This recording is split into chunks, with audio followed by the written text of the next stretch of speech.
suite à l'attaque de mardi dernier contre la villa du président Alpha Condé.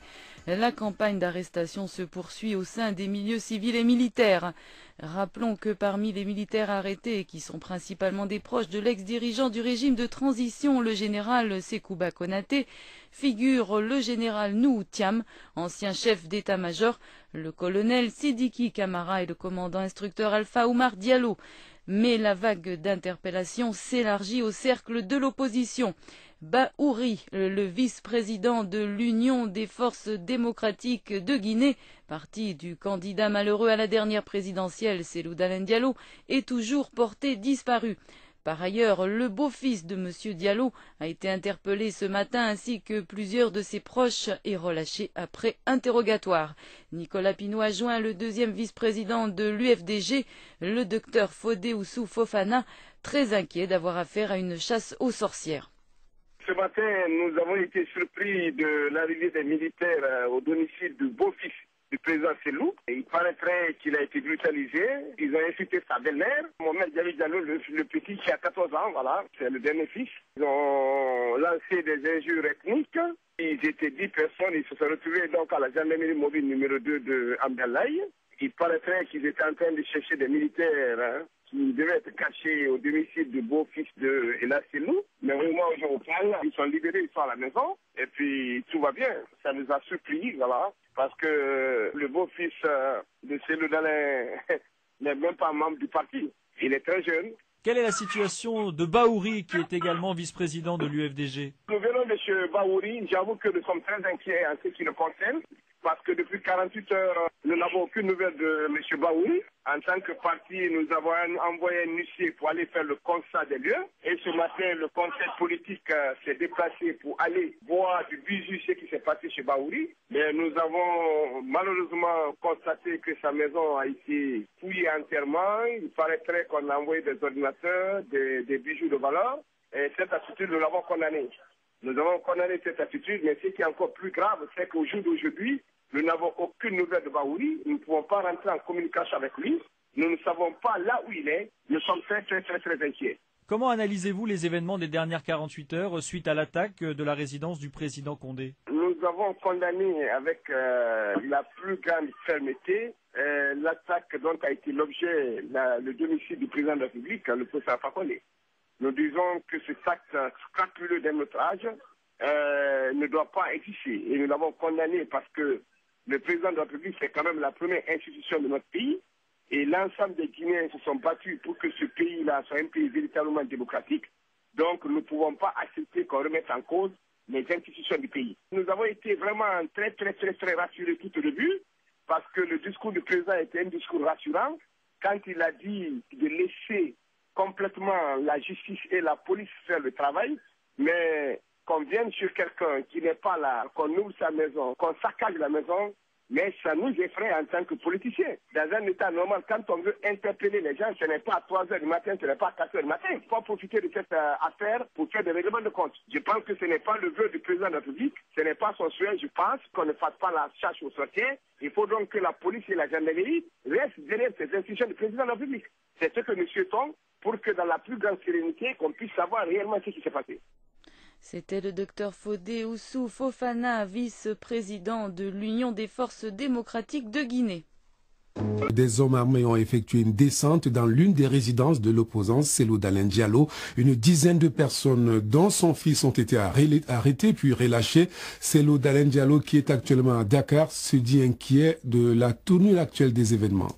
Des hommes armés sont venus au domicile de mon beau-fils, parce que ma famille avait déménagé là, par crainte de visites de cette nature auxquelles on est habitué. Alors, ils ont débarqué chez mon beau-fils, ma femme était là, mes enfants, tout le monde, et puis ils ont mis tout le monde au respect, ils ont brutalisé mon épouse, proféré des injures racistes à mon endroit, procédé à l'arrestation de mon beau-fils, de mon enfant et d'une dizaine de jeunes qui étaient là, dans la maison. Est-ce que vous avez des informations sur la destination de ces personnes qui ont été arrêtées ou est-ce qu'ils sont détenus? Oui, ils ont été arrêtés, ils ont été conduits à un poste de gendarmerie, pas très loin du domicile. Mais qu'est-ce qu'on leur reproche concrètement? Non, ils nous ont dit qu'on leur dit qu'ils cachent là-bas des armes et des gens qui auraient participé à l'assaut de la résidence du président. La visite de ces hommes armés intervient au lendemain d'une autre visite qui a ciblé un membre de votre parti, notamment le vice-président. Est-ce à dire que l'opposition, votre parti, se sent visé ou constitue une cible? Oui, effectivement, les militaires s'étaient rendus au domicile de M. Baouri, vice-président du parti. Ils ont saccagé là-bas, emporté des biens précieux, vandalisé complètement sa maison et emporté sa voiture. Tout cela vraiment suscite chez nous beaucoup d'inquiétude parce qu'on ne sait pas qu'est-ce que le pouvoir veut finalement et nous ne voyons pas pourquoi nous faisons l'objet de tant de harcèlement, d'intimidation et d'arrestation même. Les domiciles des membres de l'opposition donc attaqués et puis plusieurs militaires proches de l'ancien pouvoir ont été arrêtés. Est-ce qu'il n'y a pas un risque de dérive suite à ces événements de mardi? Oui, nous avons des inquiétudes par rapport justement aux dérives. Parce que c'est un pays où il y a des traditions qui sont fortement ancrées d'exploiter des petits événements pour éliminer des adversaires gênants. On a vu ça dans le passé avec le débarquement portugais en 1970, avec différents complots réels ou imaginaires où on a procédé à l'élimination de beaucoup d'adversaires gênants. L'opposant guinéen Cellou Dalein Diallo et puis des organisations de défense des droits de l'homme appellent les autorités à faire la lumière sur toutes les arrestations. Je vous propose d'écouter Mamadi Kaba, le président de la section guinéenne de la RADDHO, la rencontre africaine pour les droits de l'homme.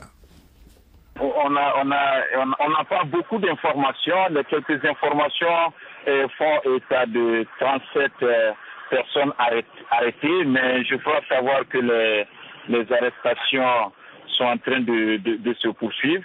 Mais ce qu'il faut apprécier dans tout cela, c'est que, vous savez, la Guinée, dans de telles circonstances, les personnes étaient violentées et détenues dans des prisons illégales telles que la prison de Kassa et autres prisons qui abritaient des infrastructures de la torture.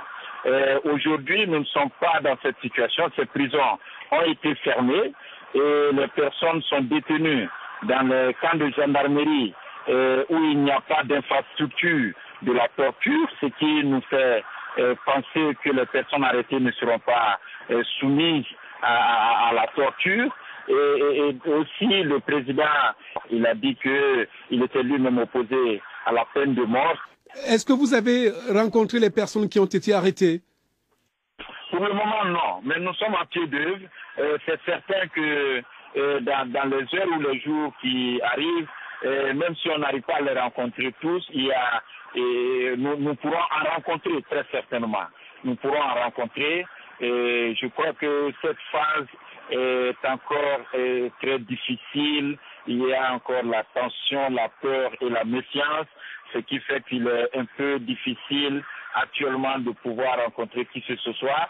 Mais nous en faisons une préoccupation et donc dans les jours à venir, nous allons travailler à rencontrer certains d'entre eux ou tous si c'est possible. Et nous allons nous assurer qu'ils sont bien traités, qu'ils sont traités conformément aux lois de la République et que toutes les chances sont de leur côté pour bénéficier d'un procès juste et équitable suivant les normes internationalement reconnues. Les domiciles de certains leaders de l'opposition ont été saccagés, dit-on, par les forces de l'ordre. Est-ce que vous avez des informations à ce propos? Nous avons tenté de confirmer les informations que nous n'arrivons pas à confirmer au niveau des autorités. Vous savez, on est parfois, pendant des troubles de cette nature, il y a aussi des éléments incontrôlés qui s'adonnent à cœur joie à des règlements de compte. Mamadi Kaba, le président de la section guinéenne de la RADDHO.